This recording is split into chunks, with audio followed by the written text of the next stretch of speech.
যারা এসএসসি কালকে আগামীকালকে মানে অর্থাৎ আইসিটি পরীক্ষা দিবেন, যাদের কালকে এইচএসসি পরীক্ষা আছে তাদের জন্য একটি ভিডিও আজকে। অবশ্যই ভিডিওতে লাইক করে দিবেন এবং চ্যানেলটি সাবস্ক্রাইব করে দিবেন। তাহলে চলুন জেনে নিই আবহাওয়া অধিদপ্তর থেকে কি বলা হয়েছে, মানে আবহাওয়া বাংলাদেশের মানে আগামীকালকে আবহাওয়া কীরকম হতে পারে। তো এখানে দেওয়া আছে 10 তারিখ 7 জুলাই 10 জুলাই 2026। তো এটা আজকের দিন না দেখলেও চলবে। তো যেহেতু কালকে আইসিটি পরীক্ষা, তথ্য যোগাযোগ প্রযুক্তি যে পরীক্ষাটা আছে এটা নিয়ে যেহেতু বলতে চাচ্ছি, তাই আমরা চলে যাই 11 তারিখ। তো 11 তারিখ সকাল 9টা থেকে বৃষ্টিপাত, মানে রংপুর, রাজশাহী, ঢাকা, ময়মনসিংহ, খুলনা, বরিশাল, চট্টগ্রাম ও সিলেট বিভাগের অধিকাংশ জায়গায় অস্থায়ীভাবে দমকা হাওয়া ও বিদ্যুৎ চমকানো সহ হালকা থেকে মাঝারি ধরনের বৃষ্টি বা বজ্রসহ বৃষ্টি হতে পারে।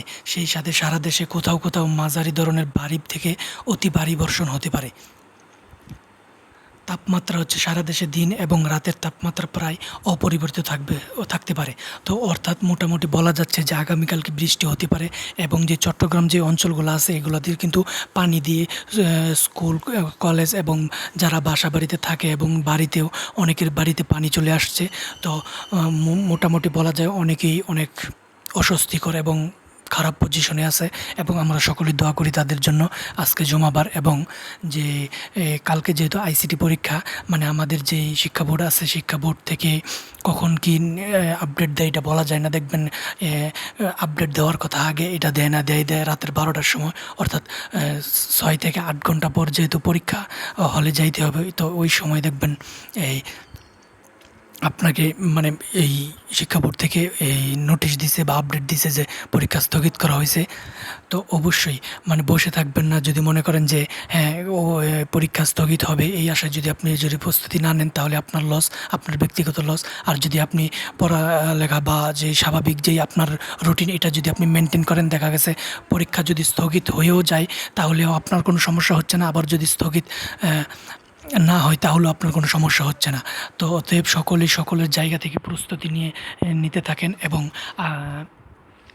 এবং যে আগামীকালকে আইসিটি পরীক্ষা আছে এটা যেন যদি পরীক্ষা হয় তাহলে সকলের জন্য ভালো হয়। দেখেন গত পরীক্ষার পূর্বে শুধু বলা হয়েছিল চট্টগ্রাম, রাঙ্গামাটি পরীক্ষা স্থগিত, কিন্তু দেখা গেছে রাত্রে 12টার সময় বলা হয়েছে যে আরও কক্সবাজার আরও কয়েকটা জেলা অঞ্চল মিলিয়ে কিন্তু পরীক্ষা স্থগিত করা হয়েছে। কখন কোন অঞ্চলের পরীক্ষা স্থগিত করা হয় এবং অনুষ্ঠিত হয় এটা বলা যায় না। তো বলা যায় যে সকল কেন্দ্রের পরীক্ষাই হবে। তো এই আশা করি আপনারা কেউ বসে থাকেন না, যে যতটুকু পারেন নিজের চেষ্টা চালিয়ে যান। তো এই পর্যন্তই, সকলকে ধন্যবাদ।